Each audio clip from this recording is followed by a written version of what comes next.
Miss Dea. Hai Vera. Apa yang sedang Miss lakukan? Oh, Miss Dea lagi coba-coba flashlight Miss Dea nih. Bisa atau enggak? Soalnya ada acara sebentar malam, recital. Kira tahu nggak temanya apa? Enggak. Temanya itu Light in the Darkness. Jadi ada gelap-gelapnya gitu Kira. Menurut Kira gimana? Keren atau menakutkan? Menakutkan. Nah, iya, karena ada gelap-gelapnya gitu ya. Nah, sama juga kayak di dunia kita. Dunia kita ini penuh dengan kegelapan. Tapi nggak usah takut, karena ada satu terang yang akan menyinari kita. Terang dari siapa kira-kira tahu nggak? Yesus. Iya benar, terang dari Yesus. Jadi, seperti yang kita ketahui, Yesus yang akan menyinari kehidupan kita yang gelap ini. Jadi Kiara, kita harus selalu berhubungan dengan Yesus.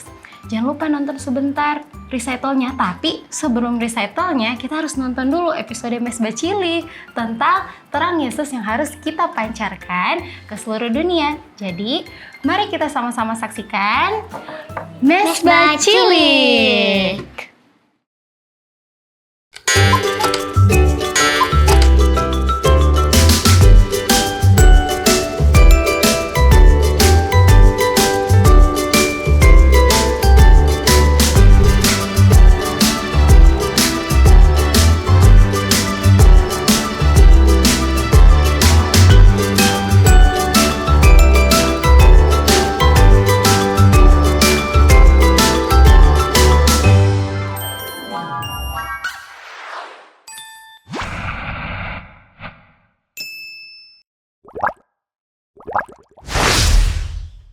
Mungkin kamu pernah melihat seorang pengganggu beraksi di sekolah atau di lingkungan sekitarmu.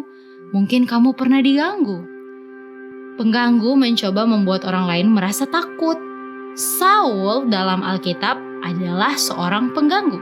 Dia meminta imam-imam untuk memberinya kekuasaan untuk menangkap orang Kristen baru. Tapi Tuhan memiliki rencana lain untuk Saul. Suara Saul menggelar seperti guntur, dan kilat tampak menyala di sekelilingnya. Dia juga sama berbahayanya seperti kilat. Satu-satunya tujuan hidupnya adalah mencari dan menghancurkan orang Kristen baru. Saul dan asistennya berjalan dengan tujuan yang jelas di jalan. Mereka menuju kota tua yang terkenal, Damsyik. Surat-surat resmi yang mereka bawa memberi mereka izin untuk menangkap orang Kristen. Lalu mereka akan membawa mereka kembali ke Yerusalem di mana mereka akan dihukum mati. Matahari siang yang panas menyinari para pelancong. Tapi mereka terus berjalan dengan mantap. Mereka bertekad melaksanakan misi mereka meskipun lelah. Mereka telah melakukan perjalanan hampir 150 mil dalam beberapa hari terakhir. Sekarang Damsyik hampir terlihat. Kemudian, tanpa peringatan sama sekali, di tengah hari yang sangat biasa ini, itu terjadi. Sebuah sinar cahaya menyala dari surga. Itu jauh-jauh lebih terang daripada matahari siang. Para pelancong jatuh ke tanah karena kaget. Saul menatap ke dalam cahaya yang menakjubkan itu. Dan kemudian Yesus berbicara kepadanya. Saul, Saul, Kata Yesus. mengapa engkau menganiaya aku? Saul hanya bisa menatap dan berbisik. Siapa engkau Tuhan? Aku adalah Yesus yang engkau aniaya. Jawab Yesus. Yesus benar-benar adalah Tuhan. Dia benar-benar Tuhan. Dan dia benar-benar bangkit dari kematian. Seperti yang dipercayai oleh orang Kristen. Dan Saul mengerti apa yang Yesus katakan kepadanya. Ketika engkau menganiaya pengikutku Saul, sebenarnya engkau menganiaya aku. Saul kemudian bertanya. Tuhan, apa yang engkau ingin aku lakukan? Yesus menjawab. Bangun dan masuklah ke kota. Di sana engkau akan diberitahu apa yang harus engkau lakukan. Dan kemudian cahaya itu hilang. Orang-orang yang melakukan perjalanan bersama Saul terdiam. Mereka pasti telah melihat cahaya itu, tapi mereka tidak melihat Yesus. Mereka mendengar suara, tapi tidak mengerti kata-kata Yesus. Mereka berjuang untuk bangkit, saling memandang dan bertanya-tanya tentang apa yang baru saja terjadi. Saul juga melihat sekeliling, tapi dia tidak bisa melihat apapun. Dia buta. Benar-benar sepenuhnya buta. Dia menggelengkan kepalanya dari sisi ke sisi, Aku tidak bisa melihat. bisiknya. Teman-teman Saul memegang tangannya. Mereka membimbingnya menyusuri jalan menuju kota. Betapa pemandangan yang aneh. Beberapa menit sebelumnya, Saul adalah seorang pemburu yang perkasa, bersemangat untuk memburu dan menangkap setiap orang Kristen. Dan sekarang, dia sedang dipimpin menyusuri jalan seperti seorang anak kecil. Kaki Saul menyeret melalui debu. Tetapi dia tidak memperhatikan kemana dia sedang dibawa. Hanya ada satu pikiran dalam benaknya, dan itu adalah Yesus.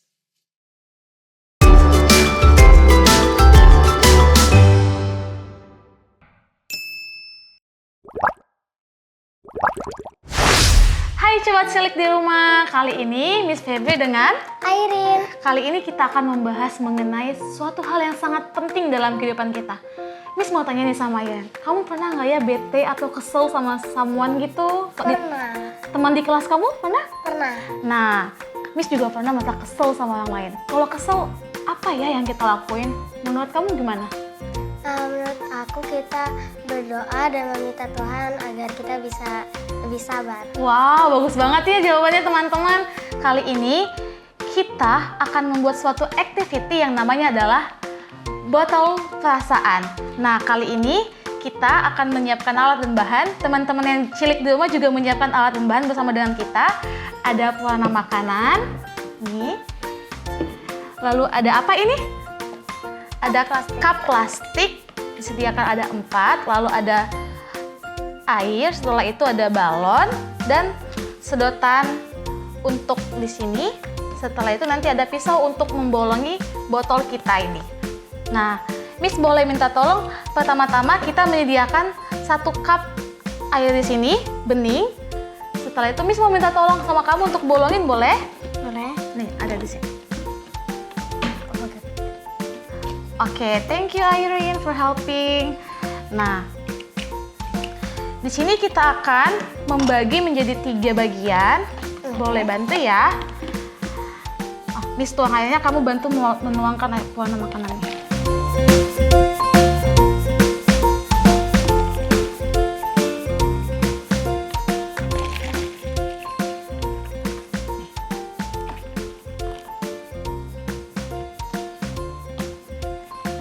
Enggak. Nah, cup yang satu ini kita biarkan kosong. Ini adalah tempat wadah yang melambangkan Yesus nantinya. Dan botol ini adalah tubuh kita yang penuh dengan kesal-kesal, benci, dan juga sakit hati. Coba, Miss mau minta tolong, boleh nggak ya kamu masukin sedotan ini ke dalam di lubang yang tadi kamu sudah buat? Boleh.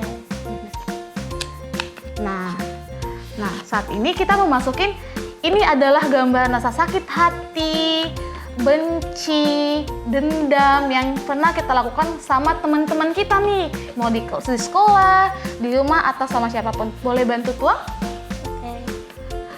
Dalam menuang hati-hati ya, jangan sampai terkena ke bawah.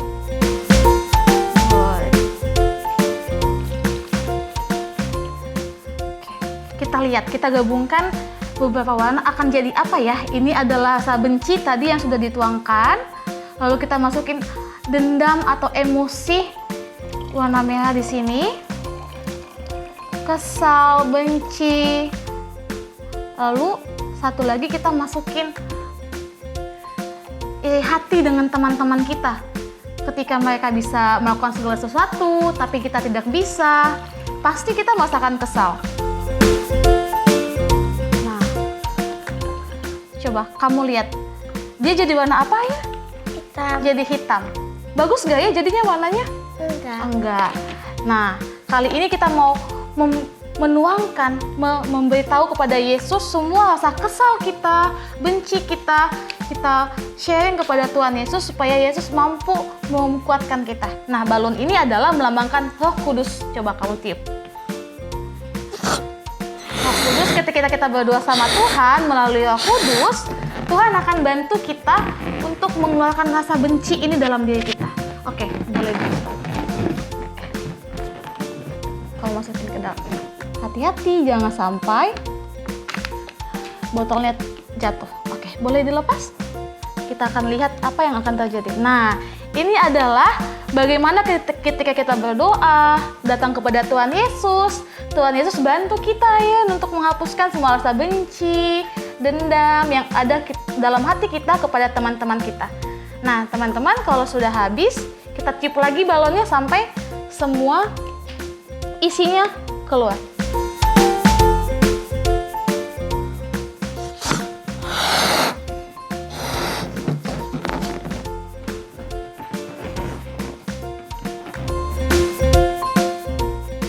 Kita masukin ke dalam.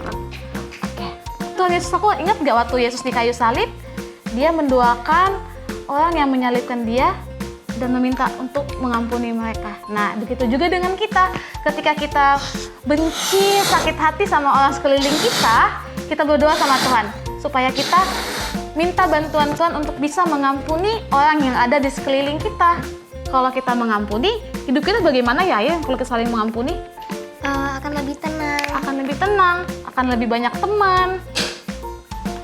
Nah,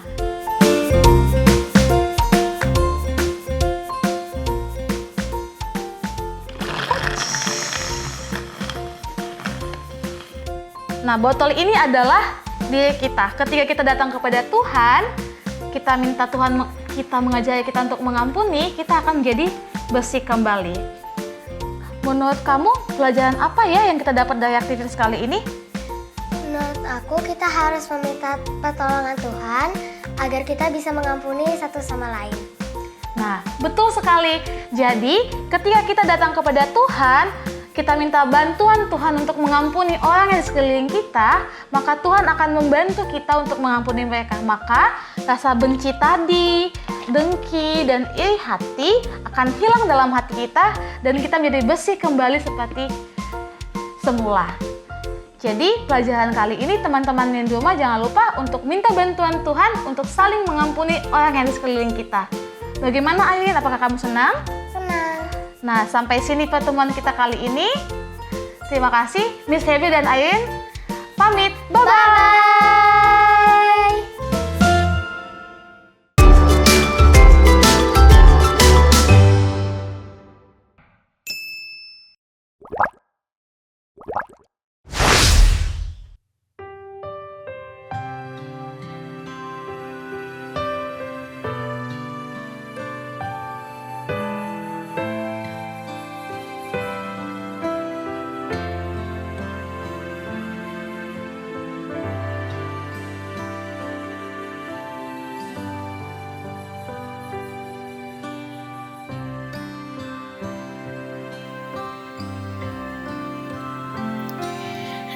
Aku dengar Yesus panggil, aku dengar Yesus panggil, aku dengar Yesus panggil, angkat salib, ikutlah aku.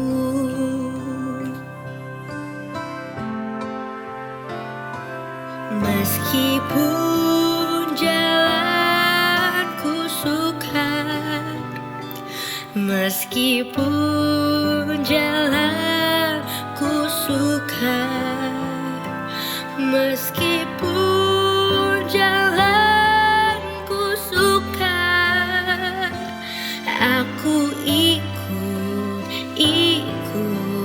Tuhanku.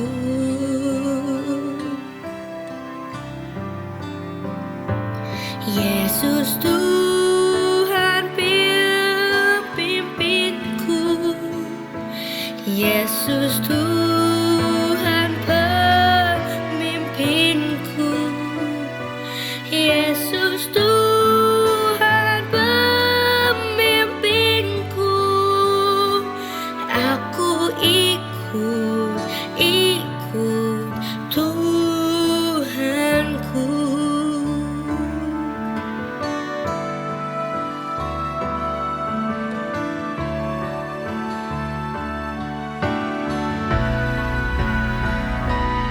Aku hendak ikut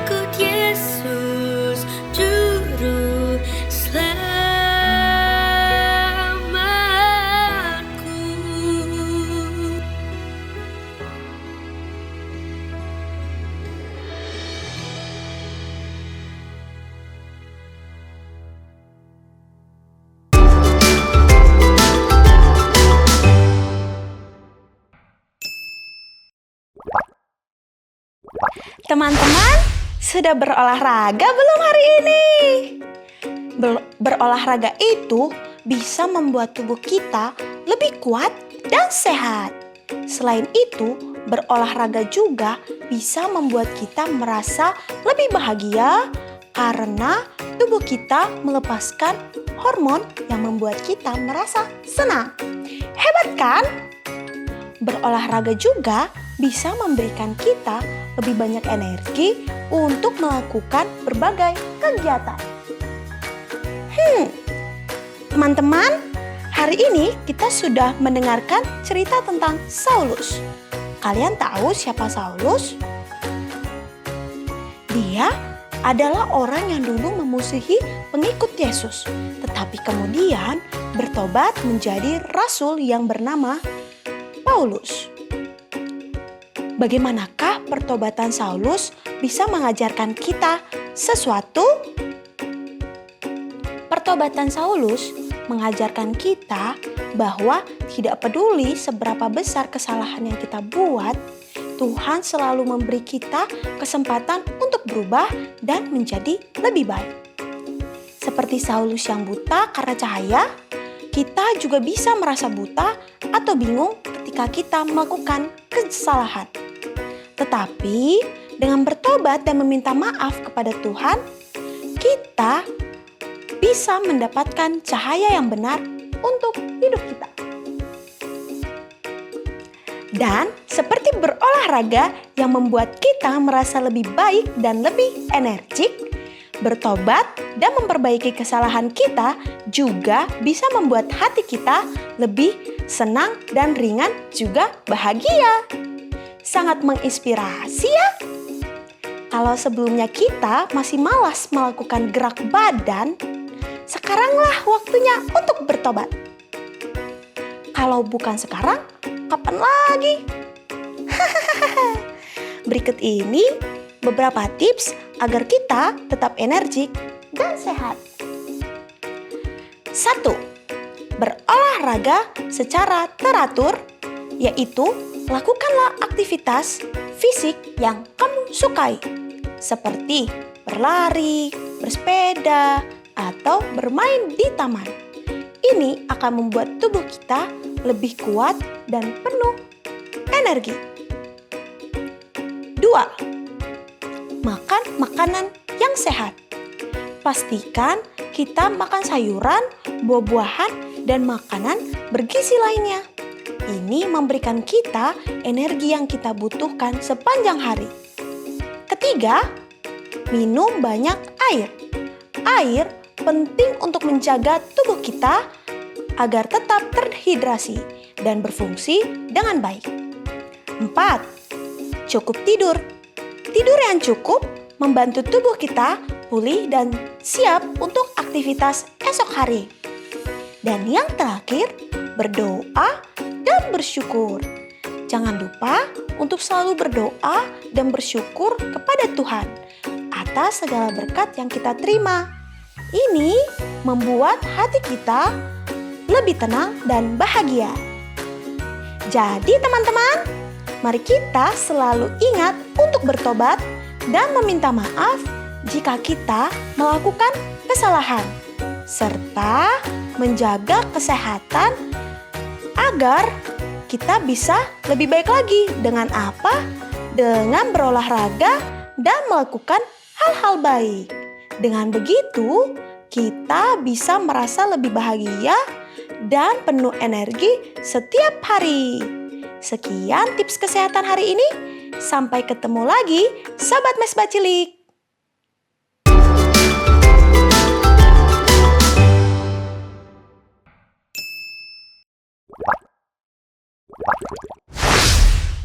Hi kids, welcome to Wise Words with Pastor Johannes.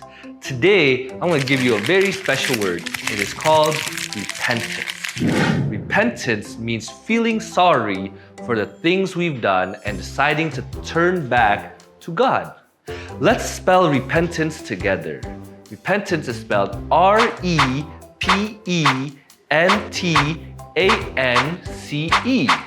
Repentance.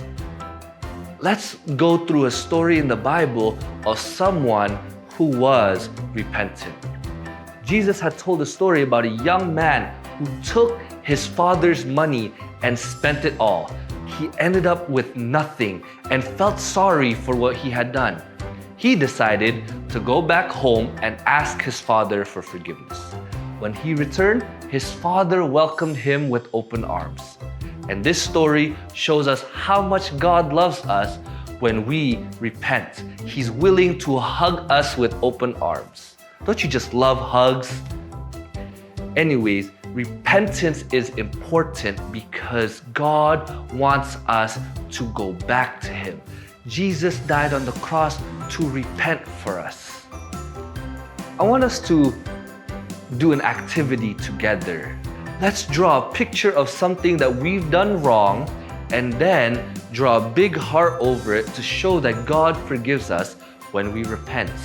Ask somebody that you hurt to apologize to them and ask them that and tell them that you are sorry. Take a few moments to think about it and then draw your picture. And then you can see the beauty of repentance. The Bible says in 1 John 1 verse 9, if we confess our sins, God is willing to forgive us our sins. So go to God because repentance helps us to be closer to Him and start fresh. Don't you want to get closer to God? So remember, Jesus loves you, and we'll see you next week. God bless you.